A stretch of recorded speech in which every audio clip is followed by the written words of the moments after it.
Before we get into is my ad working, what are my auto text messages and emails looking like? Are they getting open? Are they effective? Let's start with shares and wins because it's always fun to go that direction. So, um, open mic. Time to unmute Marcus, yourself and share away. Yes. I can't say that it is definitely a success yet, but it is traction. We're very, very new with StreetText. A couple of weeks in, you helped us get some stuff set up. I set up an ad from something that you gave me the directions for how to do a custom ad. And we've started getting traction on that with what's going on with the seller leads and with the buyer leads, having a little more traction on the buyer side so far. But admittedly, I have to agree that I've not made as many follow-up phone calls as I need to. I'm making them, but not doing as many, but still starting to see a little bit of traction from it. So pleased so far. Awesome, Campbell. And you know, put it in perspective, how long you've been with us? 2 weeks, maybe three. Yeah, just getting started. Lots to I mean, learn, literally right? just started. Not my first rodeo with online leads, but my first time doing stuff with you guys with Facebook leads. More about what I've done is Google pay per click and stuff of that nature. Awesome. Thanks for the share. Marcus, I have one that, like I said, I know I fell off the radar, but we're trying to work to get back in there. But one of the first leads I got when I first started in the first 7 days, we actually got his house under contract and actually closes on the 17th. Wow. So, So, talk to us about how that conversation started. When did the first communication begin? How did you get that going? like I said, he just reached out for an evaluation, and he was very distant at first, but after a couple of phone conversations, and then we met for lunch one day, and we hit it off like crazy, and it was just a matter of getting his house ready to go when it was time to pull the trigger, and we got it listed as coming soon. Second day of coming soon, under contract, well in excess of the list price. So, how long ago was that lead? Uh, hell, I can't remember. When did I join?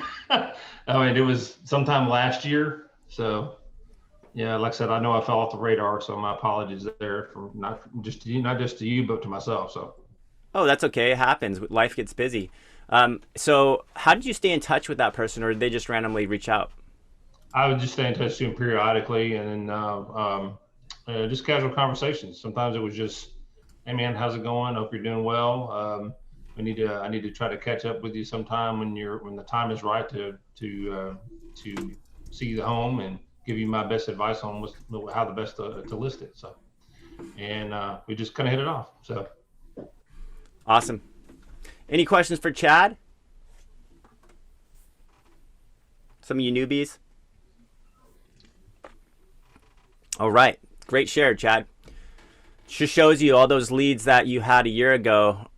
Usually, you just stay in touch with them. Here's the problem I see with a lot of people doing online lead generation, especially the top of funnel. You're so focused on this week's leads that you forget last month's and the months before that and the months before that. And so one of the best habits to get into is go back to the very first lead that you ever got from StreetText and check in. Those are usually the leads that are ready to go and been sitting, absorbing your automations and having a little. I think one of the most important takeaways that I've seen is those who take notes on their leads are those usually the ones that are getting the conversions. If you and don't put Marcus, anything down, that's a big problem because you don't know what your last touch point was and what that response was.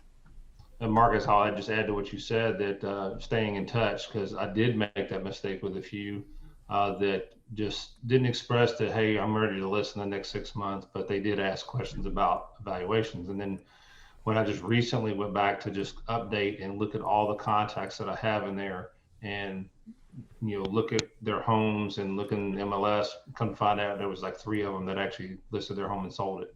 So you know they laid dollar short. So. Awesome. Thanks, Chad. Good share. Marcus, follow-up question for you Yeah. and the group. Okay, talking about the seller leads of staying in touch with them. Everything I do through my Chime CRM. So I've got a great CRM that can do pretty much everything. Should I set these people up on a market up? Can see the home. Oh, cutting out there. That's what happens when you drive. You guys, can you hear him? No, me No, either. he broke up. Go ahead. Yeah. You kind of just started talking about different drips and ways to stay in contact. But if you could hear me, my best advice, I've always been a people person. If you got a number, pick up the phone, email, like send them a text message or give them a call. Make sure you keep it short, like 20, 30 seconds, unless they start asking you more questions. Say, man, I'm just thinking about you. And let's leave it at that. If you have a phone, use the video text feature. Okay? We are in the virtual day and age now. Like, I get it. You're so used to sending text messages, Julie automations, and so forth. If you're using BombBomb, then it should tell you there's another way you connect with someone through video. And so that's one of the best things to interrupt that thought pattern is to be somebody different and unique. Throw a little quick video text there. Introduce yourself. Keep it short, keep it sweet, just checking in. Seeing if you'd like an updated home value. That's a great way to stay in touch because you are your brand, your personality, your body language, your tonality that speaks volumes. They won't remember you based on an HTML, drip email. That's why we stress so hard in the beginning. Your first week needs to be so personal, automations included, because how else will they remember you as anybody else as an agent? So video texting, get used to it. It's here. It's free. All right, next shares.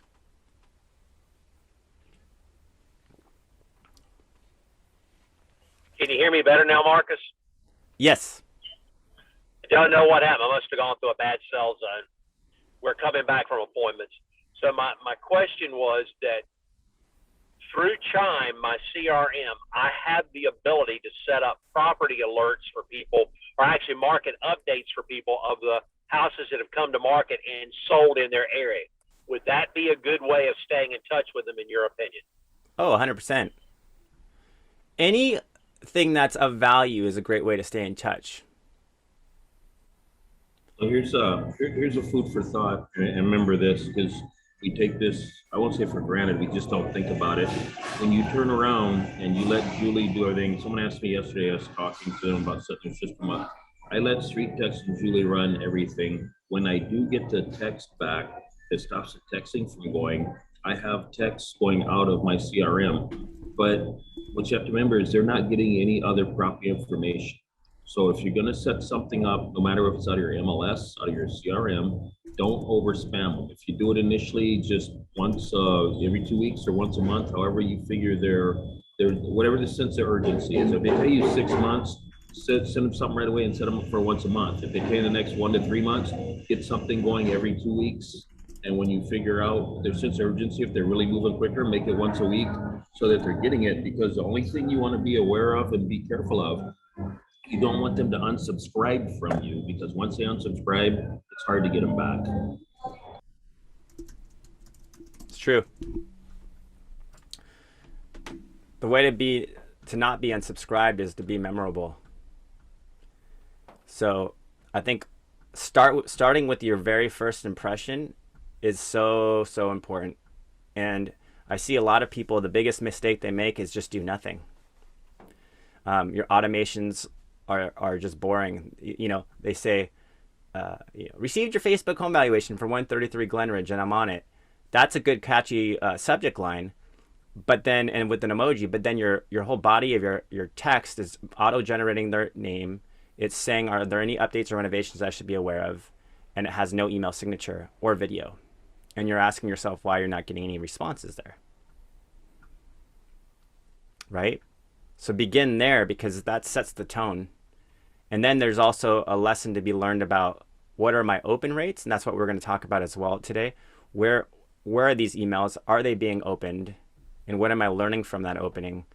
So what is the system doing automatically? And then how am I responding? And what am I doing personally to get that specific email opened as well? So that's a couple. Marcus, follow up on that. Yeah.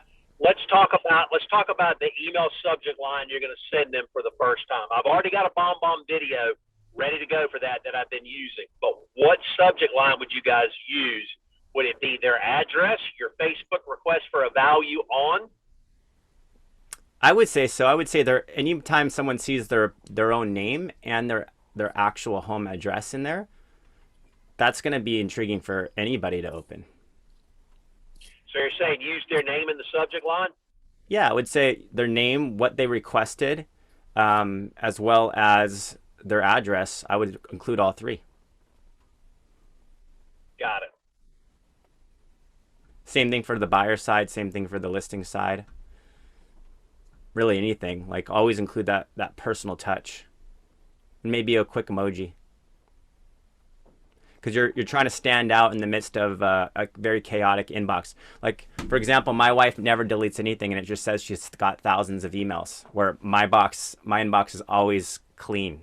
I can't stand anything, whether it's in the spam or social profile. I want it all clean. I want to know exactly where it is. They're in folders, especially when I'm, you know what I mean? So it just depends on what type of person that is, because it could get lost.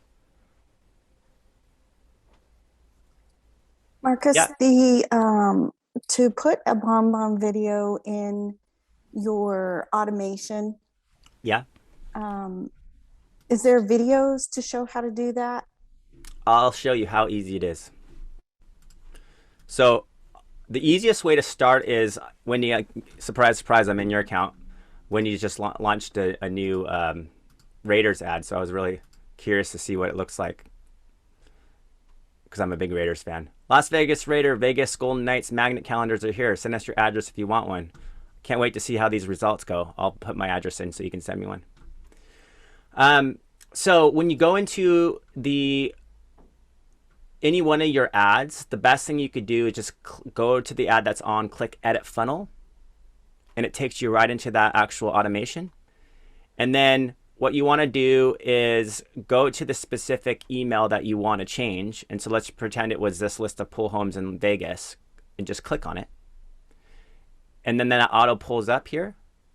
And then the way to throw a video in there, and I always just remember the most effective way to have video inside of an email is always make sure there's text surrounding that video.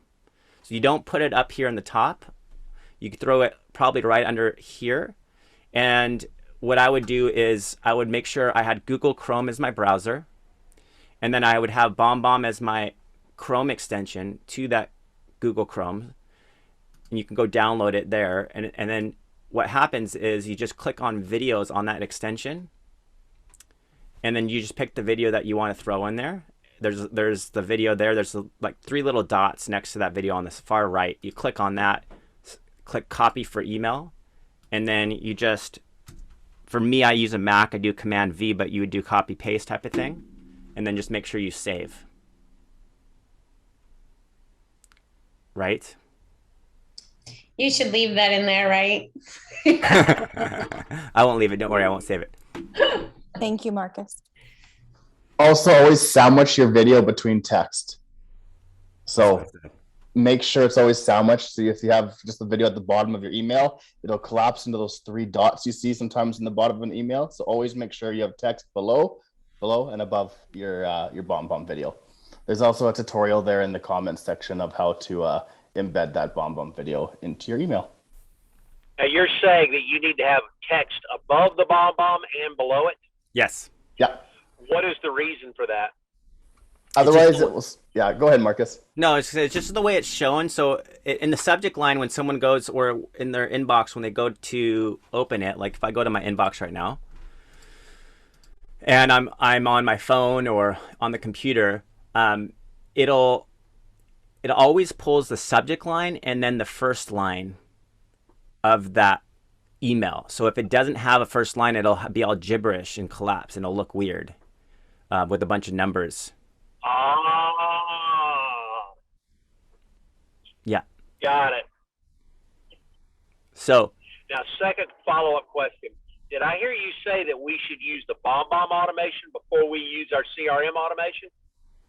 Wait for them to raise their hand first? in conjunction, like the same, because your automatic first email sends out automatically unless you turn that off and put it into your system. So whatever sends to them automatically or delayed or whatever you have set there is your first impression. Got it. I think I need to go through and review that. I didn't even understand that. That's how new I am. So I need to go through those funnels to see what's there to make sure that what I'm doing through Chime is not conflicting, because I think I may be hitting them too much. Yeah, I mean, you want to go for each ad you have and click edit on the funnel to see what automations, and then you want to go to all emails and review what emails you have. So when you go to your all emails, you know, for example, if I were looking at Wendy's email here with the first email that goes out, she has 1,753 emails shoot out at a 37.0, you know, 0.8 open rate. So she's not going to want to rely on her automations, because that's basically 1 in 3 emails are being opened. And so what she'd do is she'd click on that number 1753, and it'd take her right into all these emails starting with September 2nd. And what she'd want to do is saying, okay, this one's delivered, but no one opened it. This one bounced, this delivered, someone opened it. So, you know, she'd kind of look at the email and how it's being received. And that's the automatic email that's being sent out. And then what I would recommend she do is I would take this entire email and copy it and go to my personal email, wherever that is, go to compose, paste it in here, and then what I would do is I would create what I call a snippet. So a snippet is when you just do that same autoresponder in there. I'll just create a new email quick so you can see it, because it doesn't format correctly. So this, like, pretend it was just the same exact email that Wendy has right there, and I just put it right in here, and I created a save so that I can have that same option to send from my personal email. And maybe what I do is I change it up and just to you know, with the first line say, hey, just want to make sure you got this. You know, you requested your Facebook home valuation. You know, I just wanted to follow up and make sure you receive this. And the reason why you're doing that is because you don't want to rely on your automation. Now your tracking's installed, and you know you can search by that personal email right here. This is the extension I'm using from Gmail. And now I know exactly, like I know this person that I sent an email to before this mastermind just opened that email 13 minutes ago. And it'll change colors, and you can filter it by opens, plays, clicks, sends, likes. So because everything becomes the tracking, right? So that's the most important piece, is automations are good when you can't be there, but every email carrier reacts differently. Some are up where, you know, 50, 60%, others just go down. It depends on the email carrier you're using. And then they dwindle over time. So in the first week, your follow-up has to be spot on. You need to install tracking. You need to make sure it's being opened, it's being received, the videos, all of that stuff. That's going to be your most important task.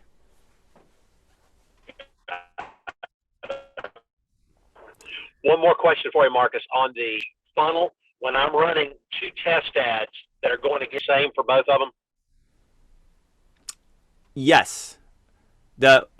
So if you're running a split test with the home value ad, you don't have to edit each automation. It automatically edits all those automations. That's what I'm asking. So that's the answer question. Thank you, sir. Yeah. Good questions. You can tell a lot of newbie questions there. One other thing in this that I started doing, in the system, if they respond to your text, it shuts off the texting going out. So if you go in and you look at your communication and say you had an email that they didn't open, if you've got a phone number, text them straight out of your phone. And just, Corey, hey, this is, you know, Campbell from the whatever group, just check to see if you got the email for your home valuation I sent you. 2 things come out of it, that's good. If it's blue, I know they have an iPhone. If it's green, I know it's an Android. But this way, I'm also knowing if I'm getting a response back from them. And it actually works, because the texting will push them to the email. And you know you've got a higher open rate with a text than you do email anyway. And also the part in there, you have to remind them that if they didn't get it, tell them to check their spam. So you're driving in that direction, but don't forget to use your phone, because it works. One thing, and I think it was someone in this group, possibly, one thing you can also do if you have an iPhone is if you have the email address, you can try texting to that as well. Because if it's their real email address, it'll be connected more than likely with their iMessage. Yeah, I do get the occasional iCloud address that won't deliver out of HomeBot. So when I send it and it doesn't go out of HomeBot, I go back and I text them straight out of my phone and still try to push them back towards the street text message.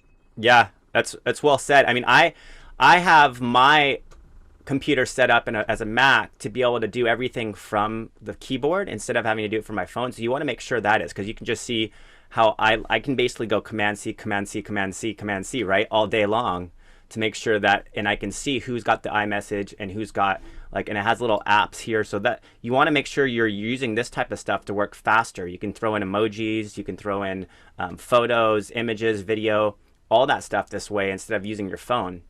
So that's just one quick little tip there, is make sure you're using that on your computer too. It's a game changer. I introduced Brandon the other day, and he was trying to do everybody's contact by his personal manual phone.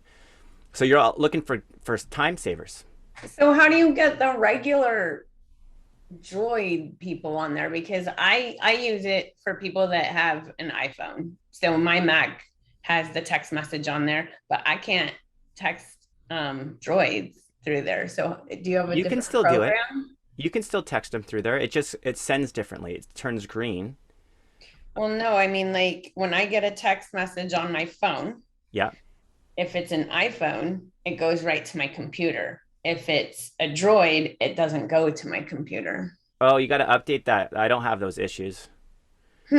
I'm not sure something's going on there that's not connecting. You just got to check your settings, Wendy. There's an option specifically for text messaging. Yeah, I did it myself recently. When I got my new computer and I already forget how to do it, you just quickly Google it. It was really easy. There's something to do with forwarding iMessage. There is a way to do it so that you get your Android messages through your iMessage stuff still. Okay, yeah, you're the one that told me about this, so I was super excited and started utilizing it right away, but I can't get the Droid, so I'll Google it, figure it out. Yeah, if you don't find it right away, reach out and let me know. I'll probably Google it anyways, and maybe I'll post it in the insider group for anybody else who is looking for it as well. Thank you. Yeah. Marcus, I have a couple questions. Hey, Michael. So I'm fairly new. I've been here for like a week and a half. First thing, my BombBomb on my iPhone doesn't want to hook up to the app, which is weird.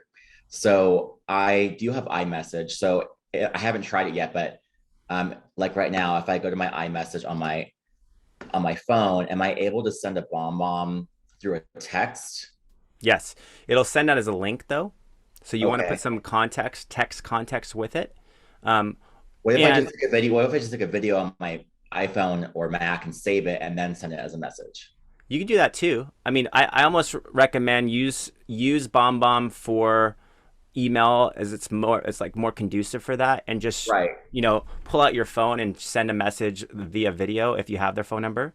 I think that'll be better received than if you throw a BombBomb video there.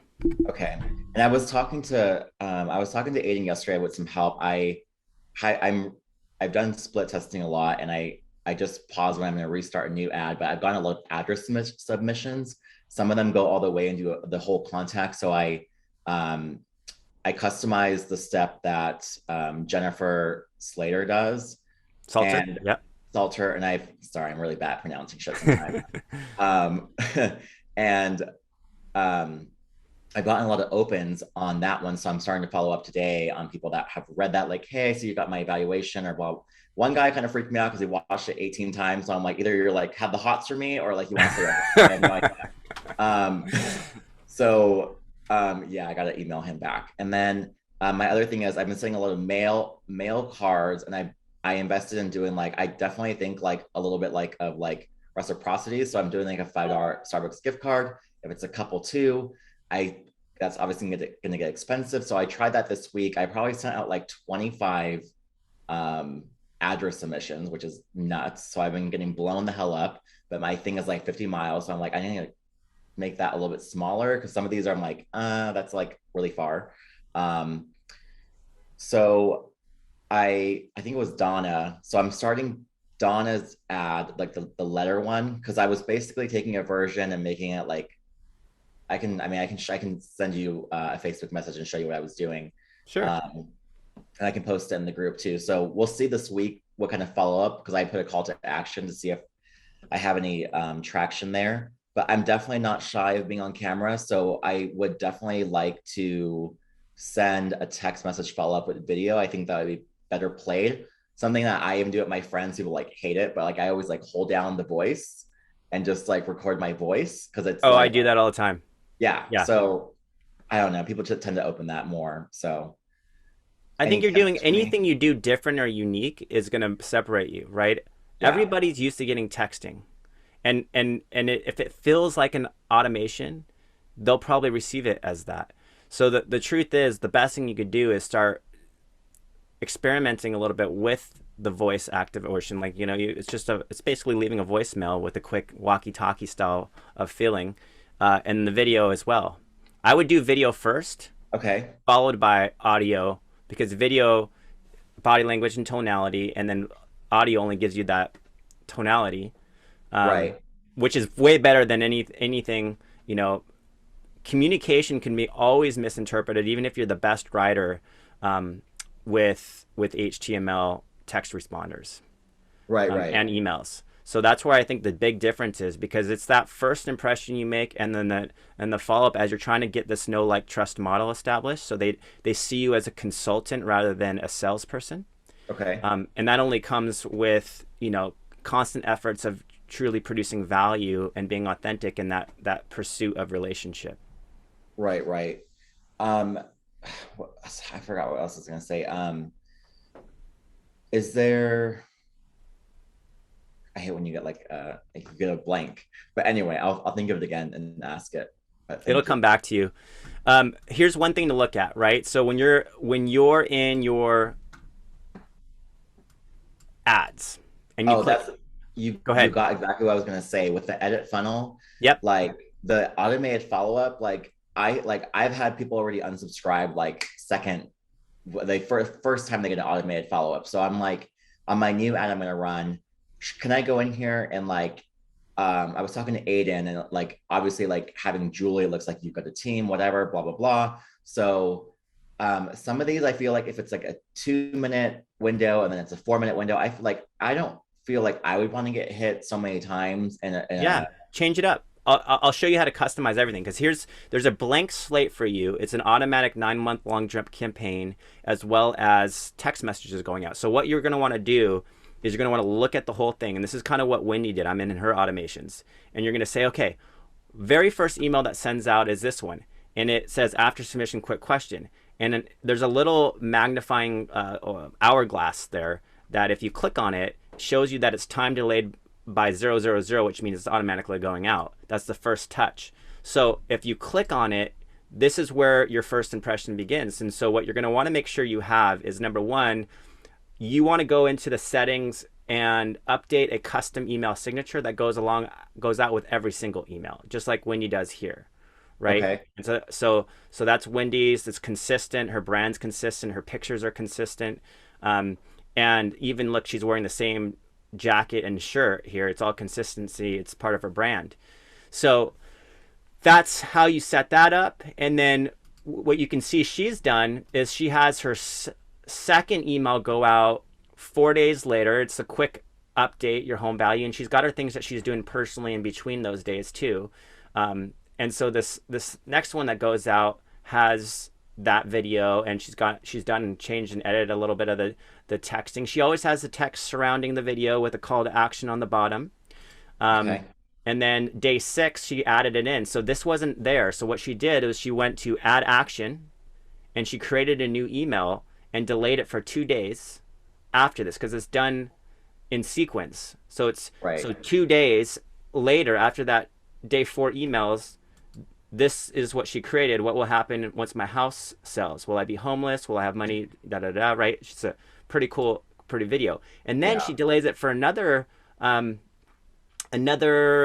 couple days, and this is day 9. Welcome to HomeBots, because she's going to add them into HomeBot, and she's going to show them how to interpret that HomeBot report. So that's high value touches in that first 10 days. And then another one a day later that says marketing matters, and she's showing some really cool marketing efforts and drone footage features that she does, and she's got this template.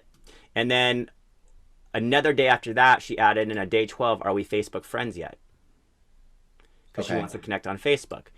Then at that point, she just kind of lets her automations go. There's nothing in there because she's done all that personal touch, but you still got Wendy's, cool email signature going out there along with all of that. And then it does finish at month 9. So if she wanted to, she can add in a month 12, a month, it's endless with how many automations you can throw in there. It just stops at month 9, but you can add in as many automations. Now the text messages automatically stop, right? So what you need to know about text messages is they're just there to initiate the conversation. Right. And so when you're going in there and trying to figure out the text messages, there's new notifications now. Like you can see there's 5 unread text messages from in Wendy's account. I just clicked on the last one here. It says there's 12 tips ad. And this is pretty cool. The conversation she's having here, it was essentially this people are looking to move to Prescott, Arizona. She was talking about how she's got an agent there she can hook them up with. And then she asked if they need any help selling the actual home that they live in on 1821 Cypress Mesa. And they said they don't plan on listing yet, probably early October. And like it was a good conversation she kept there. That's great. So as soon as just so I understand, so as soon as a text is responded to, we take it over from there, correct? Yes. Julie stops basically. That's right. I really like how Wendy has gone in there and like that's what I'm gonna do today because I like that. So like I like how she's gone in there and like educate people on. I still have to step home bot. Obviously, I'm new, but I have bomb and all those steps. So yeah, I like that more customized like email on like responders. It just seems a little more personable than the minutia of things, and then letting the automation, because at that point I feel after she's hit them a good 6 or 7 times, like if they're going to do something, they've responded to her, she's built a relationship, and if not, they're kind of just going to get hit, and it kind of takes care of the lead from there, and then maybe follow up a little while after to see if they're still in the game. Exactly. And just remember, I mean, as effective, as awesome as those automations are, it's still a percentage game. And so my recommendation with all those personal 2-week touches that she has would be to can those all within her personal email. And, I know that's a little bit of work, but what you could do, especially as you hire somebody out, is you can say, hey, listen, this is what I want you to do. I want you to go to the records, see what's being open, what's not being open. And I want you to go to my email.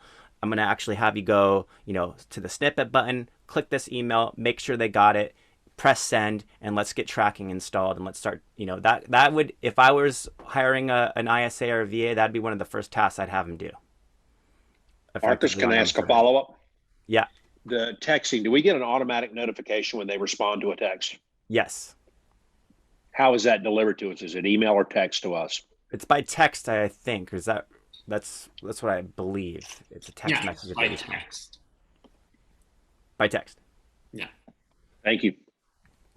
I changed out Julie for my own name instead of using Julie's name, and I have noticed a huge difference in response rate. Has anybody else done that and experienced the same thing, or are you getting a better response rate with using Julie? Has yours been better or worse? Mine's been way better. Did you change the messaging, Jackie? Like, was it just you changed your I name? just changed out her name for mine. Yeah. The only problem with that is if you're gonna stay there, you got to stay there, because if they try to call that number, they're not gonna get anything, right? It's just your basically your text message assistant. So if you become your second, you'll have to kind of help them understand if you're gonna be calling them from a different number. Or texting them from a different number altogether. But if they call the number that Julie texts from, if they call that, it makes our phone ring, right? I don't think so. Not No, that I'm I aware believe of. it'll say something like, this number is not currently accepting phone calls, if I'm not mistaken. It's something like that. So Jackie, in that regard, it's the name Julie itself was just something soft and approachable that we really like. Obviously, having your own name is good, but what I would probably recommend, I mean, if it's working, if it ain't broke, don't fix it. So first and foremost, if you're finding success with it, just keep doing what you're doing, obviously. But for everybody else, if you want to play with the name, I'd play with the name, but still make it a name that isn't real, right? Not your own. And the reason for that, like Marcus was alluding to, is the fact that if somebody calls you now, Jackie, they're calling that number and they're going to get that message where it's like, oh, what's going on? Or if you start calling from a different number, hey, this is Jackie. Well, I thought you were that number. So the whole reason we have that Julie set up that way is so that Julie or whomever can be your assistant and can graduate your client into that conversation with you. The name itself is inconsequential, obviously, right? So I might play with that a little bit, where if you don't like the name Julie, make it something, something else, of course. But yeah, that would be typically the recommendation, is not to make it your own for that very reason. But again, I love hearing things are working. So if you're finding you're getting good responses on it, then certainly not going to discourage that. I wonder if it was because it was too close to my own personal name that people are like, Possible. It's absolutely possible. And, it could be something interesting to test. And once again, not to sound like a broken record, I don't want to, push you off a track that's working, but at the same time, changing it from, Jackie to Joanne or to Susan or whatever, right? Anything that is going to work. And, it's worth testing it out. And anytime you make any of these changes, something I always recommend to everybody is note it. Either note it in StreetText or note it somewhere for yourself to follow. Hey, I made this change on, September the whenever, and then you'll go 3 weeks, 4 weeks, and then you'll notice, all those messages I was getting, all those responses have dried up. Okay, well, time to go back to Jackie on that one, right? Awesome. So yeah, the key is essentially, when you're in your ad section, you're kind of, focusing on a few things. The beginning is making sure you're getting leads. You don't want to be spending money without getting leads. So, what we talk about is you kind of understand, and someone asked me, well, which ads and funnels should I be using? Well, especially when you're getting started, my recommendation is to stick with the top 6. If you look at 1, 2, 3, 4, 5, 6, and maybe essentially the top 9, they're all ranked in order of the lowest cost per lead.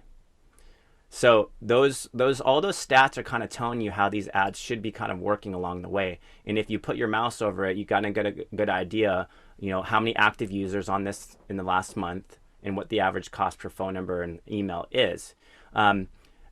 The difference though is if you're running a lead ad, which is automatically capturing the name, phone number, and email, versus a conversion ad, specifically the home value ad, when you're trying to figure out if this ad is working, my recommendation is okay, here's the most popular home value ad we had. It's the what's your home really worth.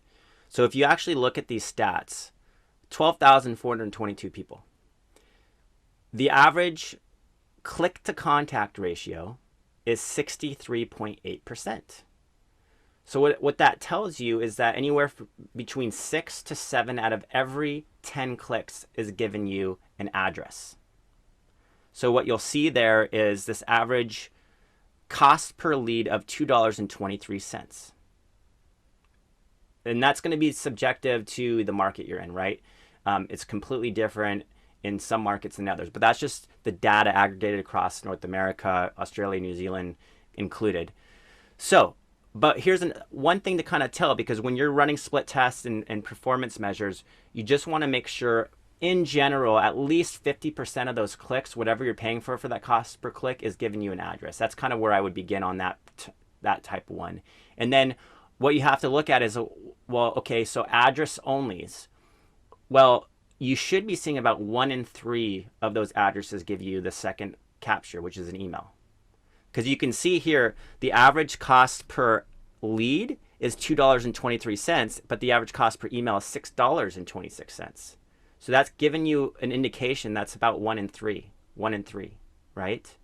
So that's the key on figuring out, are you getting that ratio? That's something to consider.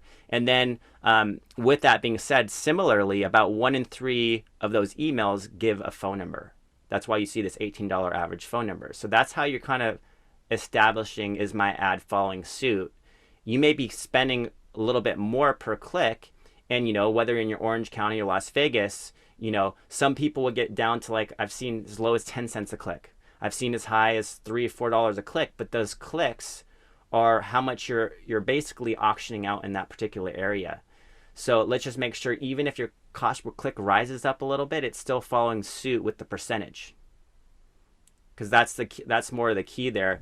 Because when you're trying to figure out, is my ad working on that home value ad, that's the best way to look at it. And just, I would also recognize that you want to adjust what your average commission is. That's why we have this little button here to adjust your average commission, like Wendy's had it set for $9,000. It's also, what we want to look at is your estimated target lead price is calculated based on a minimum 5 times return on investment, and the fact that we think that you can actually convert those leads at about a 1.5% rate, and that's we're indicating this based on email plus leads. So what we've kind of established as a rule of thumb is that if you, let's say Wendy's here's got a $27 max lead price to develop that ROI. Well, if it rises above half that 27, let's say it gets up to like 13, 14 bucks, that might be the time to pause it and do another split test. Would be Yeah, kind of I was going to turn that one off just because it's slowly been getting, but I didn't want to have to redo another 12 steps. Yeah, and so you can see, because she's got this Henderson pull list, which is giving her about a $3.50 phone number right now, which is awesome, and $2 for this Las Vegas pull list. So you're usually seeing anywhere, I mean, buyer leads are fantastic right now if you have a good call to action, because a lot of these buyers, if you're asking the right questions, actually have an asset to sell. Like this, people looking for pulls might not have a pull, so they have to sell that home to get the pull home. So, you know, and listings just as good. That's why they're ranked on the top 3 of those funnels. And then, you know, she's not running the home value ads right now, but that's where she'd look at it. So, you know, this one was a $12 email for her, but if she looks at her stats, it was good. Even though she was $247 a cost per click, and she was spending, I don't know what you spend usually on that one, but well, those were the Utah ones, so those were a little bit different. If you keep scrolling down, those the strip view ones are the ones that I used for home value here. Yeah, so your cost per click got pretty high. So Yeah. that's where so but the most important part is that 69 out of 89 clicks. So you were in par with that, at least terms of that was right. That ratio is right. We just need to get that cost per click down lower. And then again, 20 out of 69, a little bit lower, but in general following suit. So that's how you know that ad is working. And then the CPC will be relative to the market you're in. You know, running $9 a day in Las Vegas just might not suffice in terms of being competitive. You know, I've seen sometimes going up from 15 to 20 even in some of these markets like that will kind of help that CPC go down. So that's just something. No, they used to be so cheap, and then they just kind of keep going up. So I just don't know if people are just sick of seeing our ads. That's why I'm trying new stuff, you know, as far as the seller tips and, you know, the buyer pool ads, you know, because like you said, they may need to sell in order to buy. So, and it's different messaging too. You could try, like, just because the What's Your Home Really Worth is still the most, you know, popular, you might want to try the equity ask, because it is an important, like right now is definitely an equity. People are knowing they have a lot of equity gained. You could go back to any one of those, right? And then these ones down here are all options as well, but a lot of people don't test them enough. And so, like, even this one right here, home values have changed and yours may have been affected. Find out how. I think the reason why it's so bad in terms of stats are concerned is because, number one, people are putting in the region, and they shouldn't. They should put something like emoji. And number two, you don't want to pick a stock image there. You would do something like your you know, typical Vegas ad or something looking down like this. So home values have changed and your may have been affected. Find out now, what's your home worth in today's market? So that's those type of tests are good too. You just got to figure out how to make it more native and organic, and don't use anything in there that would be discriminating naturally because of the 15-mile radius. Right. So just some ideas, because that will pull in the same way. Also with school running, at the moment, you get that little hiccup where things slow down for a moment because everybody's focused on getting their kids into school and getting settled through that, major change coming off the summer. Totally. But we've seen some really cool different ways of going after that what's your home really worth ad. I mean, again, I always start everybody usually on that satellite image, but remember with the what's your home really worth ad, you don't have that option. You got to go build it in the if someone were to buy your home, would you sell it funnel, and then it stores in your settings under a place called assets. And so the easiest way to actually take that same image is to grab it in the asset section, drag it to your desktop or your computer, and then upload it into the what's your home really worth funnel. But also understanding that you can try some other things. I've seen some really great results. We posted it in the announcement section of the Insider group. So I'll give you a quick idea. If you think about your own market, like this has worked really well in Utah. Just because it's a scenic type of landscape shot looking down, that's a popular monument there. And, here's another one that worked well in the Southern Cali market. Homes like that are very, there are a lot of them out there. So that's a perfect one. I've seen people go to Canva and put little price bubbles on each home. And that, the house on the left is $750, this one's $649, and the one over here is $7. Well, which is yours? It's kind of the idea on that one. Beach shots. If you're near the beach, this one's worked really well in season in the Brampton area. Here's a grainy shot. It's not stock photo. It's just a grainy Hollywood shot. That's worked well. So it's this idea of doing that type of stuff within there and A/B testing it against the satellite to see which one's working best for you. Linnea, do you have a question? Yeah, I was going to ask, a minute ago, you're looking at Wendy's ads and, she's running a 12 tips ad. I was curious if there's any stats or anyone's experience on if you're running, say you're running the 12 tips ad and then you turn it off and you want to run it again. Is it better to start it over again completely or just kind of turn that last one back on? Because it was working. I just turned it off because they were coming in way too fast. So just curious, if there's any thoughts on that.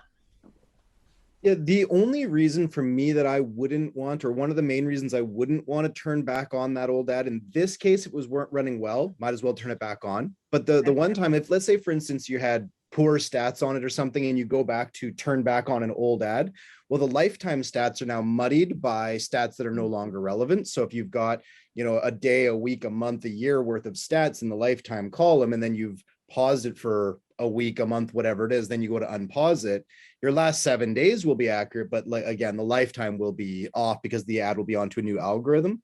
However, if the ad's performed well, even though the likelihood of it latching onto that same demographic and working in the exact same fashion as when you turned it off, since 72 hours has now elapsed, most likely you've reset the ad. But again, if it had been performing well, nothing wrong with turning it back on. In fact, here's what you could try. Turn on the best of the bunch and then do a 2-ad split test new, right? So turn on the best of your olds, build a 2-ad split test that's fresh, and then compare the results after that 24 to 48 hours. Okay, cool. Thank you. Okay. With the 12 tips, we've been taking the name, especially if it's not a very common name, and running it through tax record, finding their home address, plugging it in and setting them up on HomeBot. I know that's probably not the correct way of doing it, but I've gotten people engaging in their HomeBot report. I love that. I would do that. If they want to know about how to get their house ready to sell, they're probably going to want to know how much their home is worth. So That's the best way to do it because you've got their name, you've got an email address, you got a phone number. So what I do is I update everything in StreetText, then I load it straight across to HomeBot and I get it going. So and hope it's their home. That's what I'm using it for. Wendy, you do have your 12 tips branded though, right? I had agent steal mine so he could put his stuff on it. Yeah, I know. I mean, I tried. I failed. I just left it the way it was because it was working. So I know that agents can steal whatever. I mean, I'm sure that they do, and that's fine. I'm here to help. everybody in my community. Yeah, Perfect. no, I just it said right there, if you are not tech savvy, you really shouldn't do this. So I just quit at that point. I didn't want to mess anything up. Hey, Leon, do you have a screenshot of the one that your ad that you run for the 12 tips? Because mine does well too, just generically, but my struggle with that one is like, what do I follow up and say? I feel like with the address submission, it's so much easier because they're like giving a piece of information.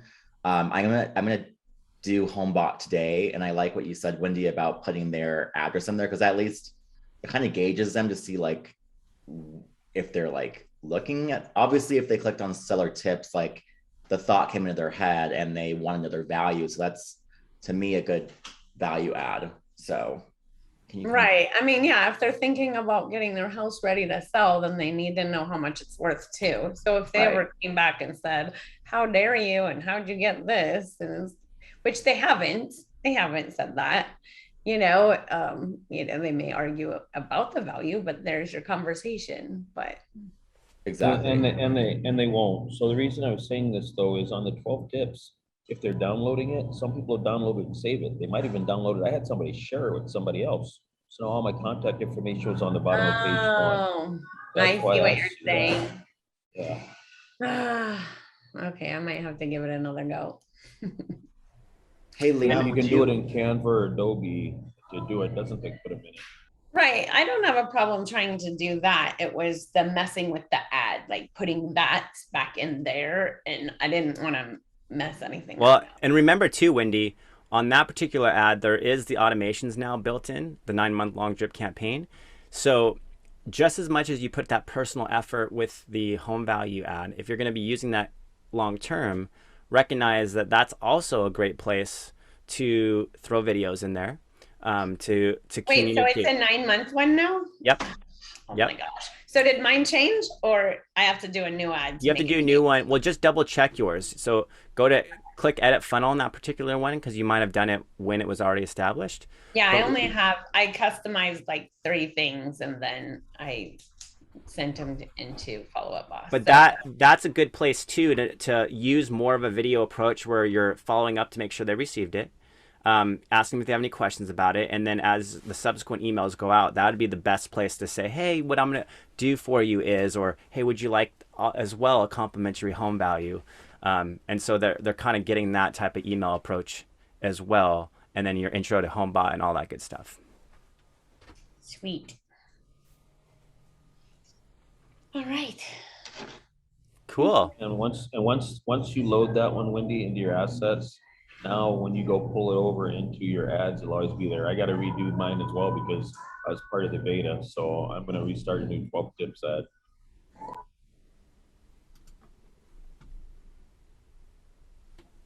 Great stuff. You guys getting some value from there. Any questions on this? I want to hear what you're going to do. What's your one takeaway? Write it in the chat feature. What's your one takeaway from today's mastermind? I'm already texting Droid people. My assistant's super jealous because she doesn't have a Mac. I'm like, you probably should get one. I have a question, Marcus. Yeah.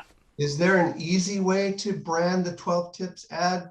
Because I like what Leon said. They may keep it downloaded, and I wouldn't mind having my information on there. There is a video in the group. What's that, Canva? Canva's free. I've got Adobe Acrobat, so I just do it in that, but Canva lets you do it free. And I strongly suggest you do that. I honestly was laughing because, I mean, we all hijack people's stuff. And the agent took mine and was using it as his idea for something else. So I sent him an invitation and thing to join StreetText. I figured, hey, if you can take all my stuff, might as well come roll with us.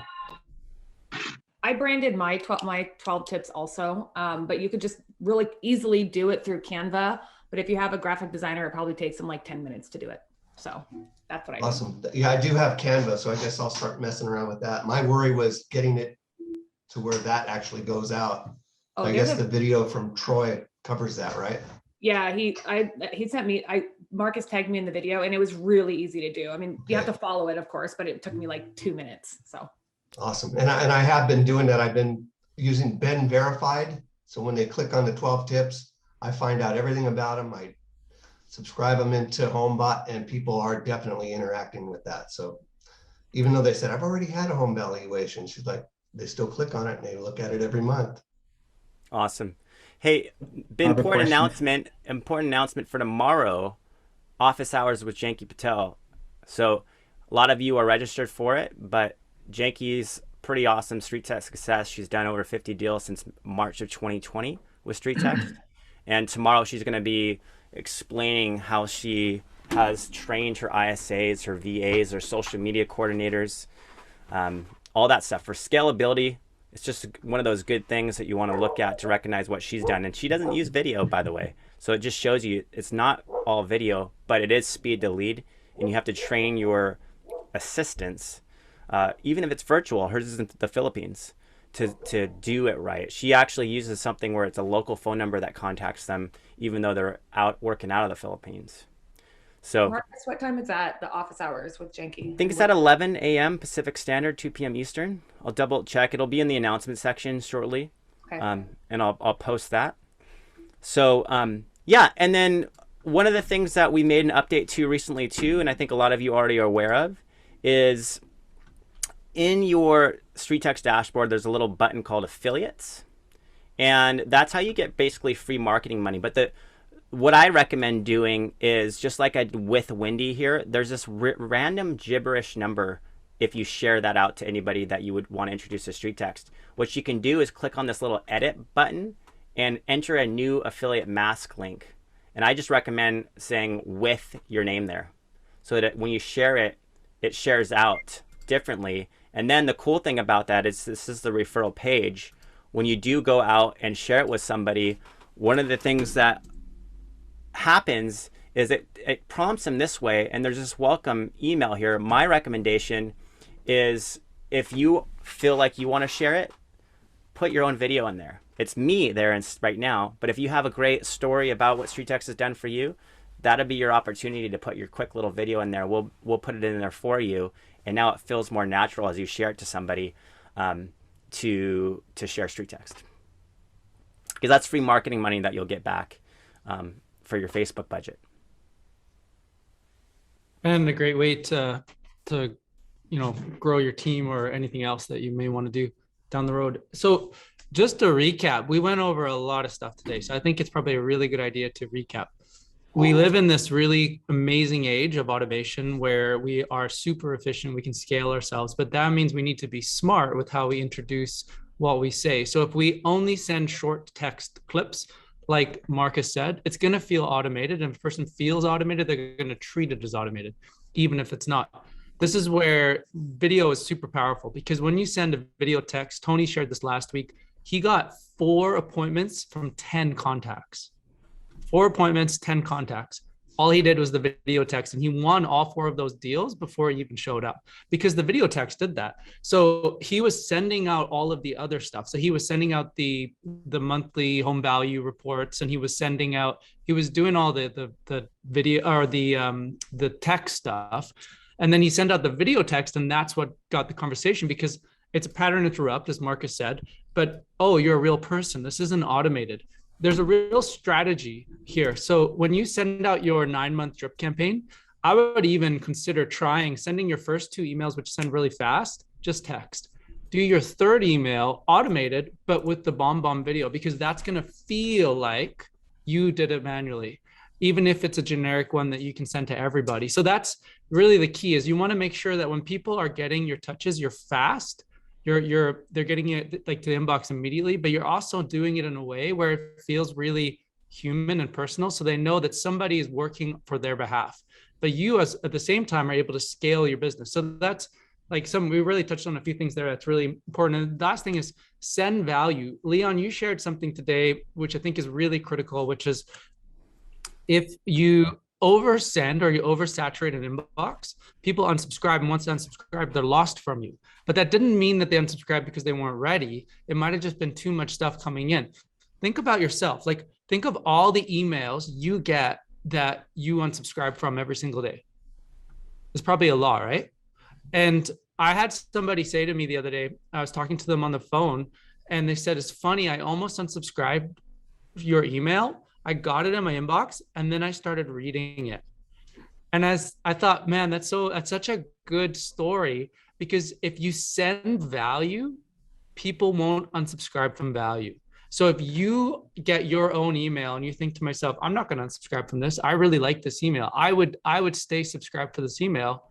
Likelihood is you're going to keep people subscribed to yours. Our email list is massive, but I write all these emails and I take a lot of time considering, would I want to actually read the email that I'm getting? And so I think that's a really important thing. And Marcus is right. If we send short clips, short text clips, emotions can be confused, tonality can be confused, intention can be confused. And so when we put ourselves out there, it's not just about competing against the market and having that standing out and having that competitive edge. It's also about them getting to see and know that you're a real person. So the third or fourth or fifth email we know is going to have the greatest response rate. Make the third, the fourth, the fifth email video emails, because now they're getting a real reason. They get to see who you are. And I think that's really important. So I just wanted to summarize what we had talked about, which is make sure you're sending high value. If you want to be extraordinary, you got to do the extra. And so, make sure you do high value, make sure you have your speed to lead set up, so you got your automations going out there quick, and then definitely get the video in there, send video text messages, and you're off to the races. And you do definitely have to put a mix of texts in there, because like I said, a lot of times people sit there, everybody in this group has at least 3 garbage email addresses that they never really check. And anybody, they call it surfing the internet for a reason. I tell people that all the time. I've got a garbage email that I send stuff to just to see what it looks like when it delivers through that. So the other thing you always do is make sure you ask, what's the best email for you? It's amazing how they'll just give it right to you without thinking about it. And now you've got the email that you really needed in the first place. And then you update your systems to it and just don't abuse it. Yeah. And that's so true. So I just want to remind everybody, what's one thing you're going to take away from today that you want to implement? And then what's one thing that you feel like you're winning right now at? What's one thing you're winning? I mean, you're all winning because you came to the mastermind. That's extra in the ordinary day. So there you go. You've already done one thing. What's one thing else? What's another thing? What's an area in your life, in business, that you're like, I know I'm winning at this? Because that fuels the energy and the momentum. And all of a sudden, when you feel like the story we tell ourselves is important. And so as we start to grow and we start to tackle new and higher things, when we start to realize that we're winning the entire way, the next hurdle looks a little bit smaller. The next hurdle looks a little bit smaller. The next hurdle, like, well, I've jumped like 5 of those. We have a guy on our team. He's one of our engineers. He just cycled 140 kilometers from Vancouver. I don't know where he went, Squamish or something. And he said it was 3,000 meters of elevation climbing. That's like basically 2 miles of elevation that he's climbing. And he gets about halfway there and he's thinking, why am I doing this? It's so painful. But he did it. And when he got back, he said, you know what? It put everything else I'm doing in perspective, because it's a lot easier than what I just did. And I think sometimes when you start to tell yourself the story of I'm winning, well, what happens is you hit the next hurdle and it looks really small. And you're like, I got this. I'm going to take this. And then you just keep on that momentum train. And the momentum train ends up carrying you a lot further. So thanks everyone for this mastermind. It's been great. I see a hand raised. Well, I have a quick question, Marcus. Yeah. So just wanted to hear from the team members, if once after you send the home evaluation email or the letter, what kind of success are people getting by visiting those prospects, like the pop-by visit or whatever we may call them? Is anybody doing that diligently, and are they getting success with that? Say that one more time, please. So once we send the home evaluation email or the letter to our prospects, so after that, if they don't respond, are people also visiting them physically, their addresses, and knocking on their door and saying, hello, I sent you an email, or are you interested in selling, and pitching their sale at that time?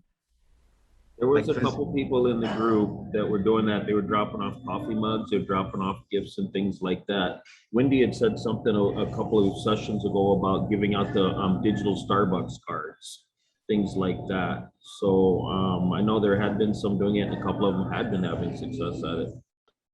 Yeah. Okay.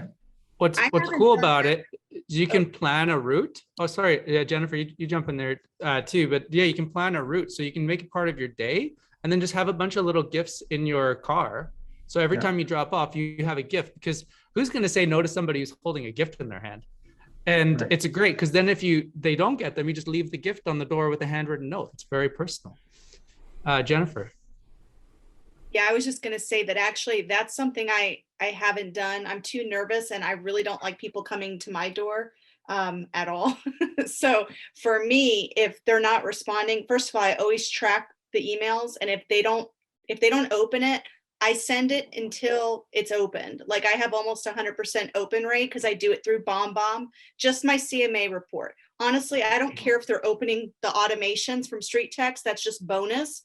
But the CMA, I'm tracking that every 24 hours. And when I see it hasn't been open, I just resend because most people just dismiss or they don't realize. Then from there, if they're not giving me response, I find them on Facebook. I'm more comfortable that way and just introduce myself. And I send the link to the CMA by Facebook Messenger. Hey, just reaching out. You asked for this, want you to know I'm a real person. Check out my page. Here's your report again in case you haven't seen it. Even if I see that they've clicked on it, they don't know that I'm tracking them like a spy. So that's what I do. You're my gal. Do you also, like what Mark was saying earlier, do a snippet out of your Gmail as well? Or are you just doing HomeBot, Facebook only? No, I use the snippets, but only for after they open it. So the only thing I'm sending through snippet is, once my clients are under contract, but if they open the CMA, I do a snippet called Next Steps. And it's like, now that you've received your report, here's some options, and I invite them. I actually had, I've been with you guys for 2 years. I've only had a few, but I actually had someone that never spoke to me, never said anything about the report. And she actually signed up for a Zoom meeting. And Julie went in, Julie, me, and said, you signed up. I just want to confirm you're still good for tomorrow. And she said, yeah, I'm good. I'm coming back into the country. And she wants to do a Zoom walkthrough. But including that Calendly link as well, a lot of people just want it convenient. They want to sign up for that appointment. So I was really kind of impressed by that. So people will reach out when it's available to them. So between Facebook and tracking those email open rates and then allowing them to schedule a time if they don't want to meet in person, because I'm a little sketchy about stuff like that. Like, let me see you on Zoom. I don't need to go and meet you and waste my time if I'm not going to like you or feel comfortable. Right. Thank you. Jennifer, just a quick question for you. What software do you use to send your emails out, like your CMAs out? How do you send them?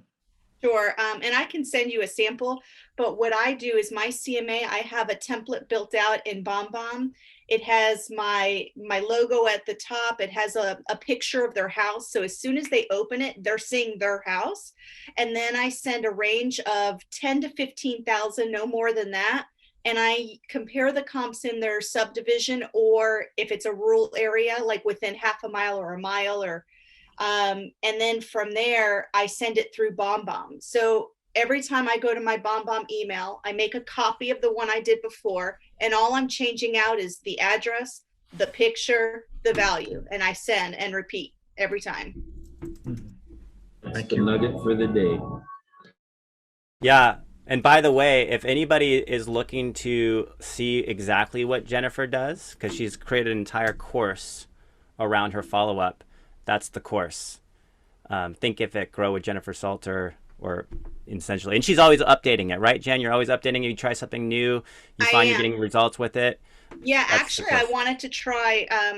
I wanted to go into the StreetText Insider group and get that email that someone posted as like right after the lead comes in. I think I'm going to tweak my first email that comes out so they know that I'm working on it. I already have one, but the one that they had was better. I don't remember who it was now, but I'm going to go back and use some of their information. It's all about value. And remember that no one said you had to go straight out and throw them a home value either. You know, I did a take on Joe Rohinsky's email the other day just to show you it could be all about, hey, the first thing I'm going to do for you is compile a list of homes like yours, recent market sales, comparables, so that you can look at this and kind of get an idea of what the homes are selling for in the market right now. And then I'm going to follow up with you. So now you're showing that I'm going to follow up with you and doing something more in depth and custom to you, your unique home. So you're kind of hinting that there's subsequent emails following up to them. So they're going to get a little bit of a taste of the value, and then they're going to move into something more towards their home. So think of it that way, just to kind of, you got to think about your workflow and what's easiest for you to do. And then again, like Jennifer does so amazingly well, is make sure that those actual emails are going to be open and received and watched, even if she has to send it 7 different times. That's the key.